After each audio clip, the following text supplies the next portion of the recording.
Olá, pessoal! Sejam muito bem-vindos ao 4º episódio da Jornada 10. Hoje, vamos mergulhar num tema que é a base de qualquer relacionamento saudável: aprender a dizer não sem sentir culpa. Parece um desafio, não é mesmo? Mas eu garanto que, ao final deste vídeo, você se sentirá mais forte e confiante para estabelecer limites que não só te protegem, mas também fortalecem suas conexões com os outros. Você já se pegou dizendo sim para tudo e todos, só para agradar, e depois se sentiu sobrecarregado, ressentido? Se a resposta for sim, saiba que você não está sozinho. Muitas vezes, confundimos ser uma pessoa boa com estar sempre disponível. Mas a verdade é que impor limites é um ato de amor próprio e respeito mútuo. É sobre ensinar aos outros como queremos ser tratados e, ao mesmo tempo, preservar nossa energia e paz interior. Colocar-se em primeiro lugar não é egoísmo, é necessidade.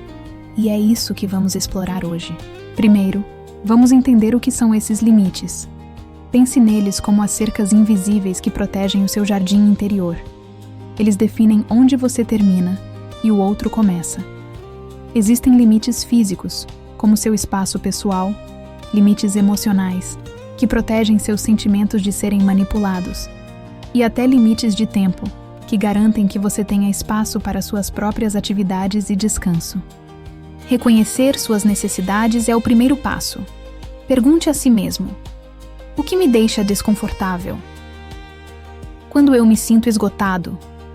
Essas respostas são as placas que indicam onde seus limites precisam ser construídos. Um bom exercício é escrever 3 coisas que você não está mais disposto a tolerar nos seus relacionamentos. Isso te dará clareza e um ponto de partida concreto para a mudança. Agora vem a parte que muitos temem. Como comunicar esse não de forma clara, mas sem gerar conflito? A chave é a comunicação assertiva. Não se trata de ser agressivo, mas sim firme e honesto.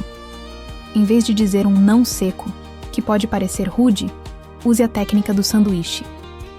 Comece com algo positivo, coloque o não no meio e termine com uma alternativa ou uma reafirmação do seu carinho pela pessoa.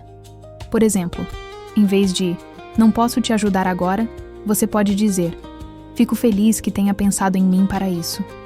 Infelizmente, minha agenda está muito apertada hoje, mas que tal conversarmos amanhã para ver como posso ajudar?" Percebe a diferença? Você validou o pedido, comunicou seu limite e ofereceu uma solução. Tudo isso sem se sentir culpado e mantendo a conexão com a outra pessoa. Claro, nem todo mundo vai reagir bem aos seus novos limites. Algumas pessoas podem ficar surpresas, chateadas ou até tentar te fazer sentir culpado. É aqui que sua convicção precisa ser forte. Lembre-se do motivo pelo qual você está fazendo isso: pela sua saúde mental e pelo bem-estar dos seus relacionamentos a longo prazo. Quando alguém te pressionar, respire fundo e repita seu limite com calma e firmeza. Não precisa dar 1000 desculpas. Um simples "eu entendo sua decepção, mas essa é a minha decisão" é suficiente. Pessoas que realmente se importam com você podem precisar de um tempo para se ajustar, mas no final, elas respeitarão sua honestidade. Aqueles que não respeitam seus limites talvez não mereçam um lugar tão próximo na sua vida. E essa também é uma descoberta poderosa. E qual o resultado de tudo isso? Relacionamentos mais fortes e autênticos.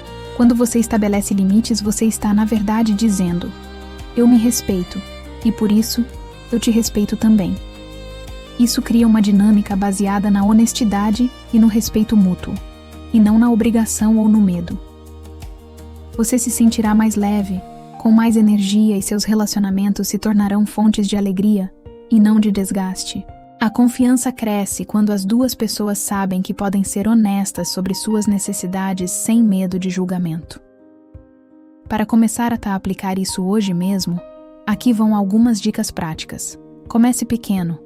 Diga não para um convite que você não quer aceitar. Reserve 30 minutos do seu dia só para você, sem interrupções.